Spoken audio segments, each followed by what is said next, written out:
খুলনার ডুমুরিয়ায় আততায়ের গুলিতে শরফপুর UP chairman Sheikh Rabiul Islam রবি নিহত হয়েছেন। ৬ জুলাই শনিবার উপজেলা আওয়ামী লীগের বর্ধিত সভা শেষে খুলনা যাওয়ার পথে তিনি হামলার শিকার হন। পরে গুরুতর আহত অবস্থায় খুলনা মেডিকেল কলেজ হাসপাতালে নেওয়ার পর কর্তব্যরত ডাক্তার তাকে মৃত ঘোষণা করেন। পুলিশ ও স্থানীয় সূত্রে জানা গেছে, উপজেলা আওয়ামী লীগের বর্ধিত সভা শেষে শনিবার রাত ১০টার দিকে নিজ মোটরবাইকে করে খুলনা ফিরছিলেন শরফপুর ইউপি চেয়ারম্যান শেখ রবিউল ইসলাম রবি।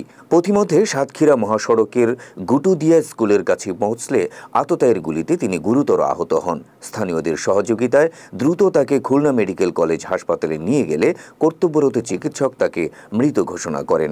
এলাকায় তুমুল জনপ্রিয় এই চেয়ারম্যানের মৃত্যুতে শোকের ছায়া নেমে এসেছে কর্মী সমর্থক ও সাধারণ জনগণের মাঝে।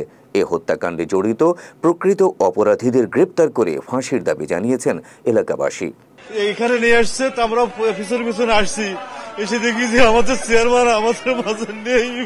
আমি 5টা পর্যন্ত আমরা ছিলাম একসাথে কাউন্সিলে, তারপর উনি মন্ত্রী বাসায় গেল, ডুমুরিয়া মিটিং আছে, তাই চলে গেল। আমার কোনো হেলমেট আর চাবিটা দে, আমি চলে যাই। আর দেখা এই নির্বাচনের রবি জনপ্রিয়তাকে কেন্দ্র করে এই হত্যাকাণ্ড ঘটে থাকতে পারে। প্রশাসন আছেন, প্রশাসন নিশ্চয়ই এর খতিয়ান বের করবেন যে কারা এর সাথে জড়িত। তবে আমরা রবির হত্যাকারীদের শাস্তি চাই এবং ফাঁসি এবং অবশ্যই ওদের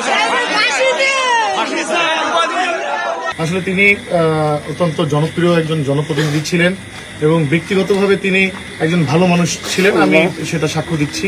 তিনি একজন ভালো মানুষ ছিলেন এবং মানুষের সাথে কখনো তিনি অসদাচরণ করেননি এবং ইউনিয়নে এত জনপ্রিয় তিনি ছিলেন যে আশেপাশে যে সাধারণ জনগণ ইনারা কিন্তু স্বতঃস্ফূর্তভাবে যার যার অবস্থান থেকে এখানে এসেছেন। শুধুমাত্র রবি ভাই কি অবস্থায় আছে অনেকে বিশ্বাস করছে না যে তিনি মারা যেতে পারে।